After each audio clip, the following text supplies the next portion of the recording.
আমরা যারা ফটোশপ বা ইলাস্ট্রেটর ইউজ করি, তো আমাদের নোটিফিকেশন আসতেছে যেটিতে লেখা আসতেছে this app unlicensed to disable, this app will disable tomorrow, অথবা this unlicensed app will be disable tomorrow. এই ধরনের নোটিফিকেশন যাদের আসতেছে, তো এই নোটিফিকেশনটা কিভাবে আমরা রিমুভ করবো বা এই নোটিফিকেশনটা কিভাবে আমরা অফ করতে পারি, আর ফটোশপ বা ইলাস্ট্রেটরটা আমরা ইজিলি ইউজ করতে পারি, সেই প্রসেসটাই দেখাবো।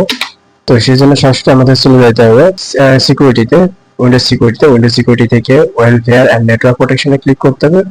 এখন এখান থেকে অ্যাডভান্সে ক্লিক করতে হবে, অ্যাডভান্স সেটিং থেকে আমরা সরাসরি অ্যাডভান্স সেটিং এ চলে যাবো। অ্যাডভান্স সেটিং থেকে একটা পপআপ আসবে, পপআপের নোটিফিকেশনটি আমরা সিকিউরিটি কারণে দেখা যাচ্ছে না, তো ওকে করে দেবো। দেন এরকম একটা ইন্টারফেস আসবে। তো এখান থেকে আমরা ইনবাউন্ড যে রুলসটি রয়েছে, ইনবাউন্ডস রুল, এখানে ক্লিক করে দেবো। এখানে একটা নিউ রুলস এ ক্লিক করব, প্রোগ্রামে রেখে নেক্সট এ ক্লিক করব, দেন দিস প্রোগ্রাম পাতে ক্লিক করব। এখান থেকে আমাদের প্রোগ্রাম পার্টটি সিলেক্ট করে দিতে হবে। এর জন্য সরাসরি আমাদের প্রথমে চলে আসতে হবে লোকাল ডিস্কে। তো লোকাল ডিস্ক থেকে আমরা চলে আসবো প্রোগ্রাম ফাইল থেকে অ্যাডোবি থেকে ফটোশপ অথবা ইলাস্ট্রেটর যেটা অফ করবেন আপনি সেটি সিলেক্ট করবেন। ফটোশপ সিলেক্ট করলাম, দেন ওপেনে ক্লিক করলাম। দেখেন ওয়াটার সৃষ্টি হয়ে গেছে। এখন নেক্সট এ ক্লিক করব। এখন ব্লক দি কানেকশন, এই কানেকশনটি আমরা ব্লক করে দেব। তিনটিতে টিক মার্ক রেখে নেক্সট এ ক্লিক করব। আমরা যেহেতু ফটোশপ করতেছি তাই পিএস দিয়ে দিচ্ছি। দেন আমাদেরকে করতে হবে আউটবান্ডিং। তো আমাদের এই যে রুলটা রয়েছে, রুলটা ক্রিয়েট হয়ে গেছে। এখন আমরা আউটবান্ডিং এ ক্লিক করব, নিউ রুলসে ক্লিক করব, প্রোগ্রাম ক্লিক করব, অল পাথটা সিলেক্ট করব।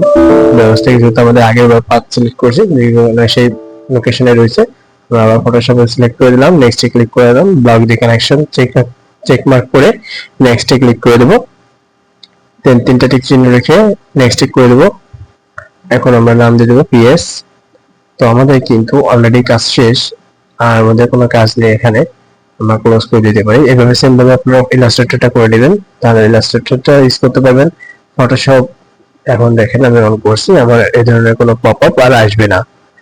তো আশা করি আপনাদের সকলের সমস্যার সমাধান হবে। এভাবে সম্পূর্ণ ভিডিওটি দেখলে আপনাদের আর কোনো সমস্যা হবে না।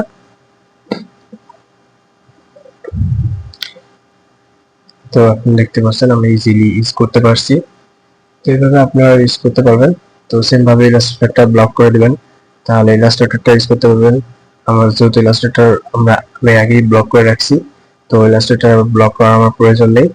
সো এখন আপনারা চাইলেই ইলাস্ট্রেটর ইউজ করতে পারবো। তো আপনাদের দেখাচ্ছি ইলাস্ট্রেটরটা ইউজ করে। তো ইলাস্ট্রেটরটা দেখেন আমার ওপেন আছে। এখন ইলাস্ট্রেটরটাও আমাদের চলবে, ইলাস্ট্রেটরটাও চলছে, ইলাস্ট্রেটরের কোনো সমস্যা হচ্ছে না।